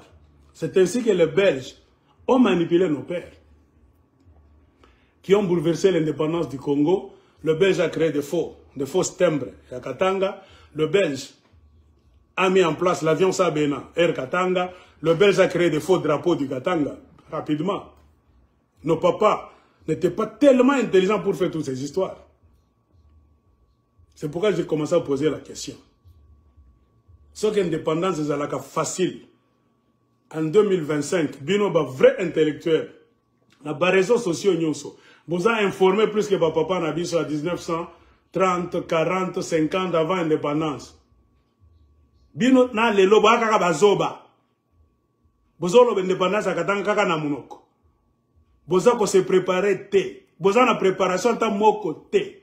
Boye biata te ndenge ba cherchaka indépendance. Boza na organisation ta moko te. Boza na caisse d'épargne te. Boza na formation ba militaire na bamboka ebele te. Nzambe pesa ke bino Congo pendant 18 ans, bosala kata ba base militaire sophistiquée na Katanga ata 2-3 te. Botinda kata ba na Katanga na ba formation na bamboka ebele te. Bosala kata caisse ya Congo, tout ça ba minerai Katanga e produira ka ba milliards, to zui ba milliards to caché ango na pays moko boye, soki to bandi bitumba et ko tenir parce que la guerre c'est l'argent. Boza na caisse te. Boza ta na loko moko te. Parce que ça n'a jamais été votre programme. C'est ça la vérité. Le Belge vous a utilisé. Il vous a montré que Zalaki Lukota. Indépendance à Katanga qui n'a jamais été indépendant. et ça, sécession. Cherchez tous les livres du monde. Okozua, Okokuta nana expression indépendance à Katanga te, car ça n'a jamais existé. Mais Okokuta ba expression sécession katangaise. Ndeza na ba livre belé ba américain, ba belge, ba français, ba chercheur à mokili mobimba. Ce qui Katanga ezala qui indépendant, ou bien ezua qui indépendance na moment moko ya histoire, mundala azobate.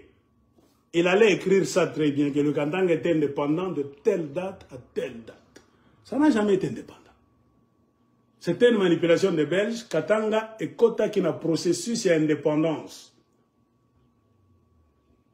Au Babengaka, dans des termes de l'école primaire, processus de séparation. Et ça, le cas yo na moi sinayo, so que ça moi yo na mobile na yo. Bo signer divorce te. Bo ça n'a pas problème belé, bo yo kanakate. Mais bo ça na procédure ya séparation. Yo na mwasi na yo na mobali na yo. Divorce bo signé angote. Mais boza na séparation.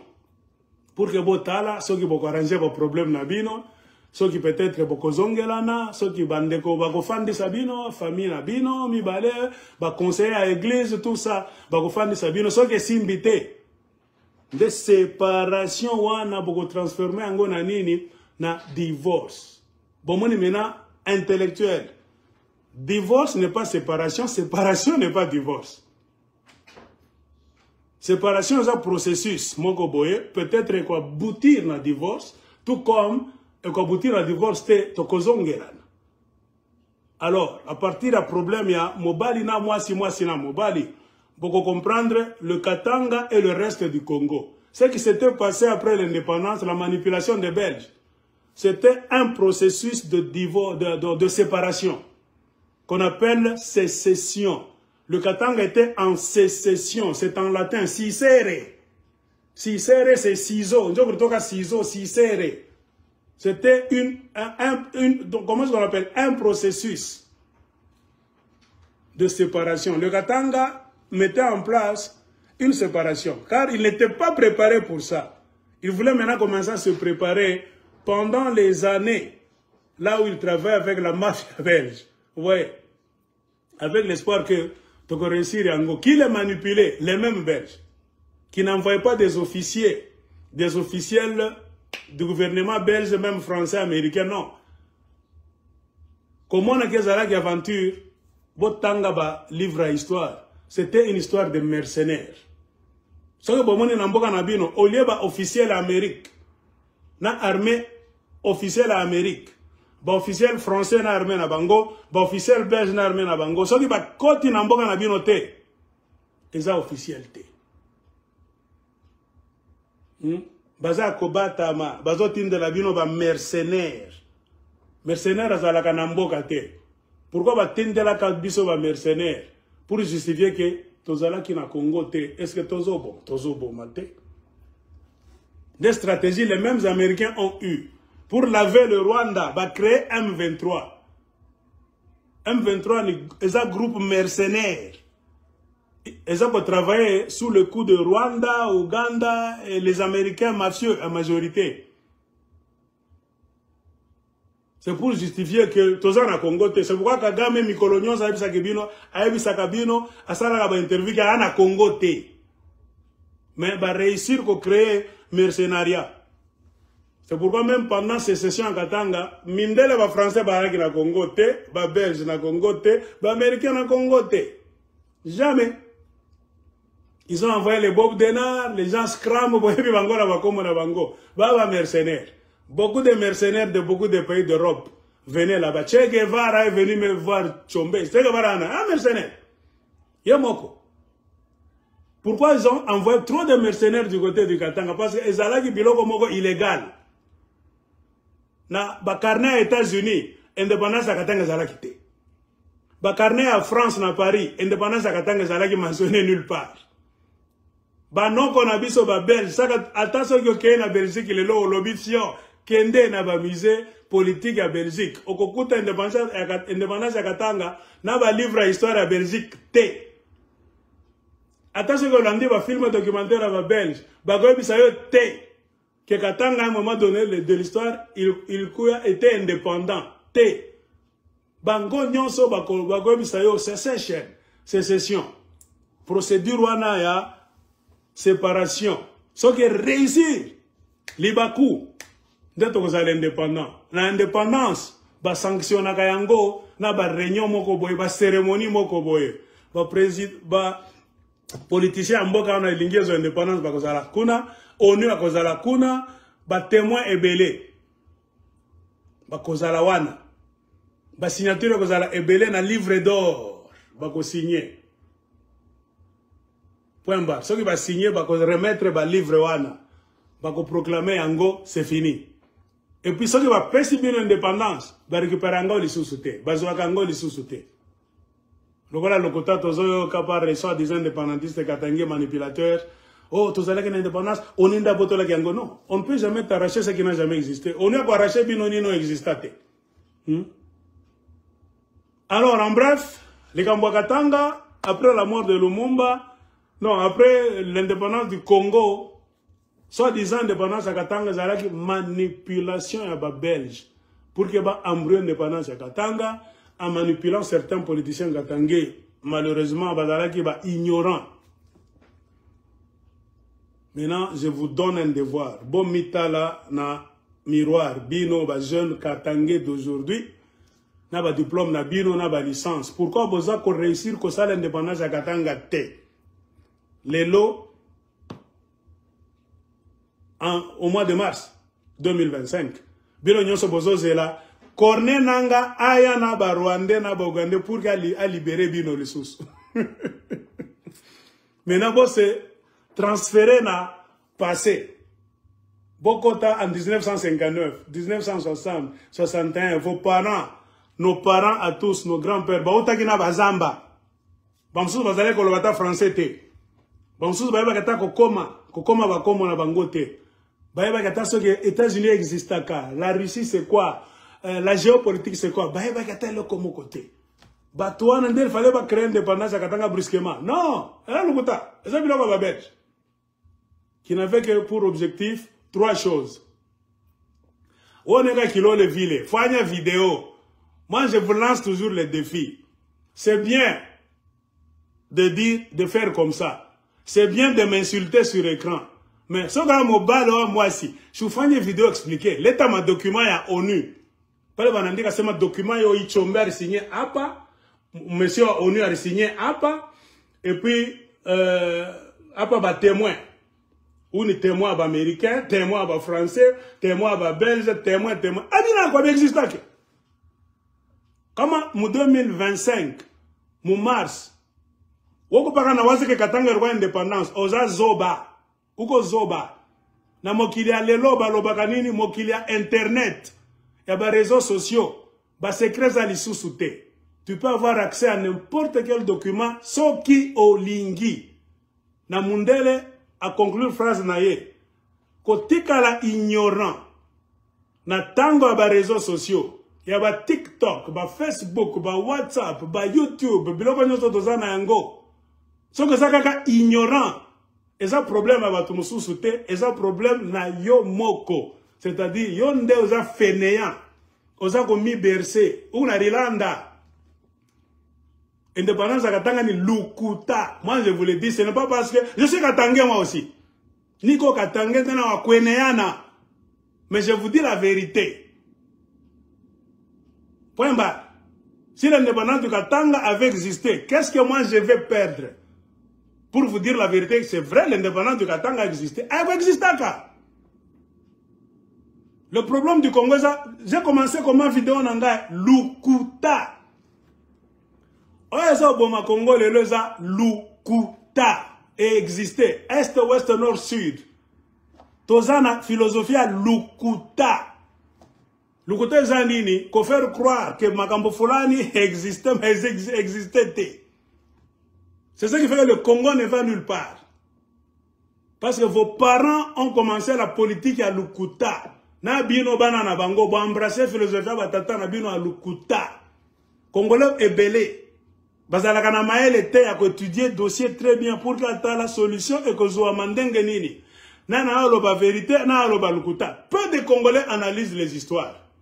Qu'ils soient Katangé, Kassayen, Bakongo, Baluba, Congolais, Belé, fanatiques. Point barre. C'est parce que Tozana to et Belé, fanatique na Congo que le pays ne va nulle part. To raisonna kate. Yo kanisi que ce que le bibiso va Katanga indépendance, ndo okozwa yango. Non. Indépendance, c'est ça qui est facile. Le Katanga allait être indépendant depuis longtemps. Le Katanga allait être indépendant depuis longtemps. Ce que l'indépendance, c'est là qu'il y a Bolali, Tongo, Lobina, Tongo, pas. Et comme indépendant. Non. C'est un processus, Moko. Vous devez prouver. On n'attend jamais l'indépendance venant de quelqu'un. Vous-même, vous devez convaincre les nations du monde. Convaincre. Et prouver sur le terrain que nous sommes engagés dans ce processus. Vous n'êtes engagés dans rien. En vous donnant le pouvoir à Kinshasa à la mort de Laurent Désiré Kabila, Dieu vous a donné l'argent à Pamba. Police nationale à Pamba, armée à Congo Mobimba à Pamba. Ba service secret à Congo à Pamba, ba minerai à Katanga Nyonso, Katanga Nabiso, à Bakoko Nabiso, ba Pesa Kibino et à Pamba. Est-ce que Mungo ni Zoba, Mungo ni Pumbaf? Zambia so tunabino bosala kinini na opportunité oyo na pesa kibino.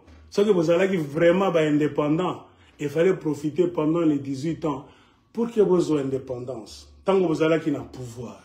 Si tu as le pouvoir, tu ne fais rien. C'est quand tu n'auras pas le pouvoir que tu vas faire quoi, mon fils? Tu es un farceur. Et la même procédure peut être appliquée aux Kassaïens qui sont au pouvoir aujourd'hui, pour vous montrer que Bisso Toza va scientiste. Les Kassaïens ont fait trop de bruit aussi. Ce que vous dites que les Bisso, Dieu a fermé un œil. Attention que vous triquez l'élection au Congo. Tellement les Kassaïens ne pas trop. Ba faire croire aux Congolais que Bangonde va tomber mayele. Bangonde va linga kanini. Bangonde bango. Ah! Dieu a fermé l'œil. Kingakati fait la mafia là-bas, Dieu ne condamne pas, il tolère. Ils font leur réunion, Dieu souffle même. La mafia de Kingakati, les Katanga étaient même troublés. Au lieu de faire l'indépendance de Katanga cette nuit-là à Kingakati, s'ils étaient de vrais indépendantistes, bah, Dieu nous allait faire un coup d'état à Katanga. Anatoka, kuna chanamia Kikongo, vile mutafani Kikongo kienu, shiba Katanga toujours. Ils sont allés donner le pouvoir à qui? Au Kassaïen. Est-ce que Mourinho n'a même Kingakati Johnny Chamboule? L'aigle de Kolosi, le grand Sayambo, n'a jamais été à Kingakati. Je n'ai jamais été conseiller de qui que ce soit. Mais un imbécile va m'insulter moi sur écran. Zoba a kofinga Kabilate, a kofinga John Numbite, a kofinga Bazelero Katangete. Dans la degré vous Zoba. Ngai Molobeli. Ngai informateur, ngai analyste, na komi mutu ya mabe. Bazoba bazalaki une opportunité jusqu'au 8 janvier 2019. Il fallait faire un coup d'état. Vous laissez le Congo, Papa Binecha parler. Les Kassaïens n'étaient même pas nombreux à Lubumbashi au Katanga. Vous allez bien faire vos histoires. Le lot boza coincé, boza ka collé, l'ando boza l'indépendance. Il dans la Dieu. Moi, tu m'aventure, ma petit. Si tu es Bakadia Mpemba, toza série Bakadia Mpemba, tu es l'histoire du Congo. C'est pourquoi makamwana bien à Lukuta. Tokotaka bilo wanate. Ce que bataille malam, ngana discuter les sous na ba réseau té. Pourquoi? Attention que côté na ba YouTube, au côté ba débat na bino à TikTok, ba débat ya WhatsApp. Tuna ata ba groupe ba katangé. J'interviens rarement. C'est trop tard. Buzoba même aujourd'hui, bazoba ba kaka ebele. Ba discussion ebele na ba groupe côté à Katanga, ata côté à national ya Congo, na ba groupe ebele. Buzoba eza ebele 90% que makambo ya sérieux. Toko banda ko continuer ko discuter jusqu'à quand? To yebisa ki no ba stratégie ba Rwandais nyonso. Boza yo kabiso te. To fandinya to zotala bi. En conclusion, Bamindele va kidnapper Katanga pour faire chanter Léopoldville. avec une mission, faire tomber le régime de Kinshasa, qui était symbolisé par qui? Patrice Emery Lumumba. Il n'attendait que 3 choses. Tuer Patrice Emery Lumumba politiquement, économiquement et puis physiquement. Ceux qui ont fait physiquement, tu gagné Bitumba Bisoba Belge, indépendance na bango ekokwea, tokozonga na bango na stratégie ya sika, tokotia la bango ndeko na bango akozala dictateur akobanda ko beta bango na bénéfice na biso. Lumumba allait les sauver. Mais tokosala ke ba zoba tellement bako aider biso to boma Lumumba croyant que bakozala indépendant, bakozala bien bazoba, tokozwa bango nde tokonyoko la bango mena en mettant à la place kaka ndeko na bango amutema mabe. Ba trouble politique ya Lumumba, ba trouble économie, bongo katanga zala ke na Kinshasa te. Ils ont eu raison de Lumumba, ba boma et physiquement. Il fallait maintenant Biloko Nyonso et Kita. Donc, et Bimana, Elisabethville, et Zongana Léopoldville. La preuve est que les mêmes Katangais, nos ancêtres, étaient en guerre avec l'ONU. Est-ce que Bomi Tunakate? Pourquoi brusquement, Bande Konabiso, Papa Nabiso, Katangais, Bazalaki, Ko Bundana ONU? ONU, Oyo, Wana, Bino Bolobaka. Est-ce que ONU, ce qui appelle ça qui indépendance, appelle ça qui va Katangais indépendance? Il fallait bazala natango ya kobunda te. Botala ba vidéo, botanga ba livre. Il y a eu un combat entre l'armée katangaise qu'on a appelé la gendarmerie katangaise. Ça se battait contre qui? Contre les forces de l'ONU. L'ONU c'est quoi? L'ONU c'est la communauté internationale avec l'Amérique, la Belgique et la France. Pourquoi brusquement l'armée katangaise s'est retrouvée en train de se battre dans l'ONU? Ils ont ouvert les yeux. To sale qui devoir au pesa qui biso. To paralyser Congo pendant 2 ans et demi. To aider bino bobomi Lumumba. Maintenant ils allaient qui tango kosala nini? Quoi accomplir promesse na bino? Promesse ça nini, bo pesa mena biso nini, indépendance. Mundela boyaki. C'est ainsi qu'ils ont commencé à prendre les armes pour combattre Mundela Moko Mokoana. Mundela est symbolisé par quoi? La force de l'ONU. Point barre. C'est-à-dire quoi? Il n'y avait pas Makambozala qui kokende ko Marcel Sousouté entre Bakatangé na ONU. Ceux qui ont eu à pesa qui papa na biso indépendance, ils allaient se battre. Attends. Paka na tulale na chini japo kufundisha kwa independence yako yakako. Kama mupaka na le buwelewele amta pataka na independence nyo. Na ça contre indépendance ya Katanga te. Eza idéologie politique. Dans le monde entier, on a des indépendantistes, des communistes, des fédéralistes, eza ba mouvement politique. Mais il faut oyeba réalité na vérité. Problème nanga ni toi tcha kulandana. Vous prêchez que les Kinta qui coexistent, non. Le problème des Congolais, c'est de mentir. Vous êtes dans un monde imaginaire qui n'a jamais existé. Tant comme il est le monde, il faut dire que le Katanga n'a jamais été indépendant. Point barre. Le Katanga était dans un processus d'indépendance qui n'était qu'une sécession. Où étaient les fautes de nos ancêtres? Nos parents ont échoué où? Non, comme on a ça, ville. Utona ma deux fois baba yetu na bankambo yetu baribalanda hapa jesha batatulanda mu 2025. Kama mnaanza kufanya hivi chombe na alifanyaka. Chombe asala kiboy. Soko muni Mundela lobi boy ndenge ba lobaki na chombe. Il faut maintenant biso toko dribbler bango.